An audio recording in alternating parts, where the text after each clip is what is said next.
अब और गहराई में उतरते हैं, क्योंकि जो पहले कहा गया था वह केवल द्वार था।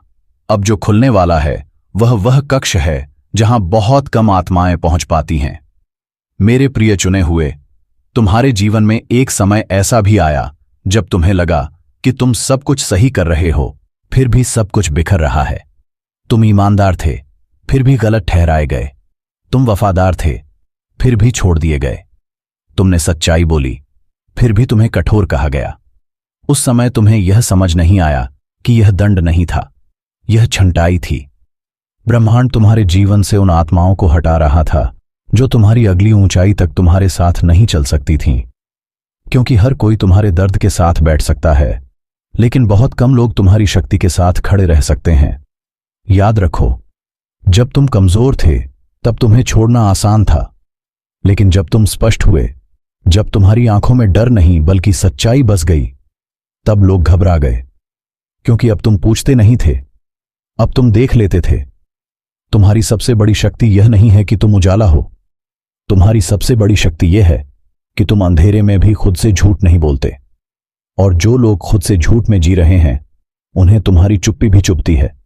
तुमने देखा होगा, कुछ लोग तुम्हारे पास आकर बहुत कुछ कहते हैं, लेकिन तुम्हारे सामने बैठते ही असहज हो जाते हैं। उनकी बातें उलझने लगती हैं, उनकी हंसी नकली हो जाती है, उनकी आंखें टिक नहीं पाती, क्योंकि तुम्हारी ऊर्जा सवाल नहीं पूछती, वह आईना बन जाती है। और हर कोई आईने में खुद को देखने के लिए तैयार नहीं होता। अब एक और सत्य सुनो, तुम्हारे जीवन में जो दूरी आई, जो रिश्ते टूटे, जो मौन छाया, वह इसलिए नहीं था कि तुम प्रेम के योग्य नहीं थे। वह इसलिए था क्योंकि अब तुम्हें सस्ती पहुंच से हटा लिया गया था। हर कोई तुम्हें नहीं खो सकता था, हर कोई तुम्हें समझ भी नहीं सकता था, लेकिन हर कोई तुम्हें पाना चाहता था, बिना कीमत चुकाए। और जब तुमने अपनी कीमत पहचान ली, तो वही लोग तुम्हें बदल गया कहने लगे।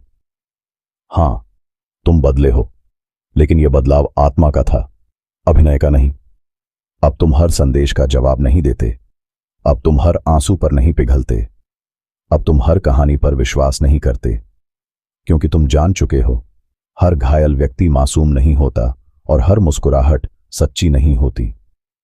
तुमने सीखा है कि करुणा और आत्मविनाश में फर्क होता है, और यही वह बिंदु है जहां बहुत लोग तुम्हारे साथ चलना छोड़ देते हैं, क्योंकि वे तुम्हें पहले जैसे चाहते थे, जब तुम उपलब्ध थे, जब तुम सीमाओं से खाली थे, जब तुम खुद को पीछे रखकर सबको आगे रखते थे।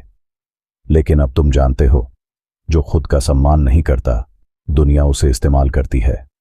अब तुम्हारी आत्मा शांत है, लेकिन यह शांति कमजोरी नहीं है, यह युद्ध के बाद की स्थिरता है।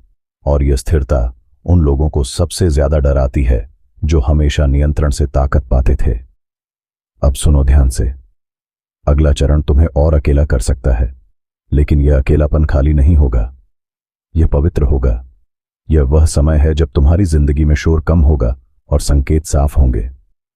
अब तुम्हें कम लोग मिलेंगे, लेकिन जो मिलेंगे वे तुम्हारी आत्मा से बात करेंगे, तुम्हारी उपयोगिता से नहीं। अब तुम्हें साबित नहीं करना होगा कि तुम कौन हो, तुम्हारी उपस्थिति ही पर्याप्त होगी। और अंत में यह याद रखो, तुम्हें रोका नहीं जा सकता, क्योंकि तुम किसी मंजिल के पीछे नहीं भाग रहे, तुम याद कर रहे हो कि तुम कौन हो। यह यात्रा आसान नहीं है, लेकिन यह सच्ची है। और जो आत्मा सच्चाई चुन लेती है, उसे वापस नींद में नहीं डाला जा सकता। अगर यह सब पढ़ते हुए तुम्हारे भीतर कुछ हिला है, तो समझो यह तुम्हारे लिए ही था, क्योंकि जो जाग रहे हैं उन्हें शब्द नहीं छूते, यादें छूती हैं।